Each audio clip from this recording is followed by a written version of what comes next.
Hello, welcome to Quest for Thunder. I'm Mark. My wife Jean and I are refitting our 1983 Pearson 422, and we're glad you've joined us. If this is your first time visiting Quest for Thunder, please consider subscribing and clicking the notification bell so that you'll receive notification when we upload new content. We're glad you're here. If you have any questions or comments, please feel free to leave them in the comments section below. Welcome to Quest for Thunder and enjoy the video. Thank you. Well, as you saw, we had to cut back some of the decking to expose that core. Ideally, it would be better to do that work from underneath, so that way we don't have to disturb the upper deck. It makes it easier when it comes time to put the core back in and then, seal it back up. You don't have to match the pattern of the non-skid and all that. It just makes it look a lot nicer. You don't see anything from the top side.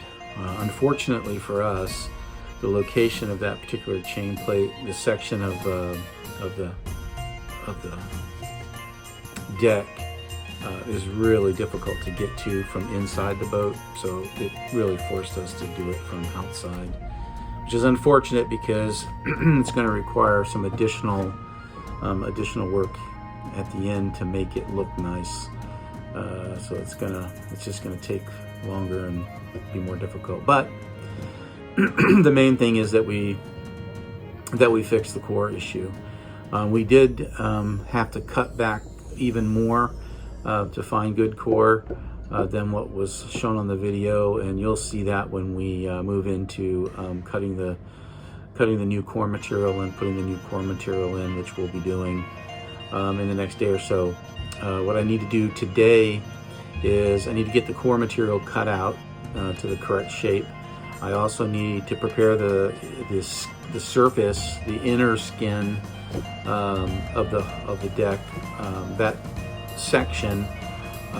So it needs to be sanded down and cleaned up really good. And then there's a place around where the chain plate penetrates the hull, the inner skin and the upper skin, that really needs to be filled in. So I'll do the inner skin first. I'll put some tape down on the inside where I can reach, and then that tape will keep the epoxy from flowing through. And then once I get that filled up, I'll let that cure, and then we'll go back in and sand that down, and then we'll be ready at that point to put the epoxy down on the inner skin, and then adhere the core to it, and then once we've done that, then we'll fill in around the edges of the core, any gaps around the chain plate, and then after that we'll wet out the top of the core, and we'll put the fiberglass back down that we cut out. Of course, that's not going to be perfect because we had to cut it out in sections, so it'll go back in sections, so there'll be lines in it. But we'll ferret out and we'll do the best we can, and it'll look, you'll be able to see the lines, but ultimately it'll be nice and dry, and it'll secure that area. We won't get any more issues, and later down the road a little ways, we can work out a mold for the pattern that we have for our non-skid, and create a new non-skid area so we can sand down the non-skid that's there, that for the sections that we put back in, and then take that one-piece mold and put it over it and kind of match it and make it look better. But that's for down the road. Right now the main focus is just getting this leak fixed and replacing this core material and getting this deck put back together before we get weather. So anyway, that's what we're up to today. That's what I'm going to be doing. I'm going to be cleaning up that section, and I'm going to be cutting this core material and filling that hole. All right, so I'll get to it. I'll show you what we're doing. All right, so what we've done here is we've gotten a piece of marine grade plywood. We're going to use plywood for this. And we've laid out the pattern on the plywood here that we're going to be cutting out. Now, yesterday I cut out the pattern yesterday, and I don't know how I did this, but somehow or another I wound up cutting the pattern out almost 2 inches too short. I do not understand how I did it. I measured, I took extra precautions, I checked the measurements, and then when I laid it out, I guess I just laid it out. Ridiculous, huh? So I've got to recut this out. Luckily we have a lot of this material. This was left over from an old shelf inside the boat. So it's marine grade, and it's nice and rigid.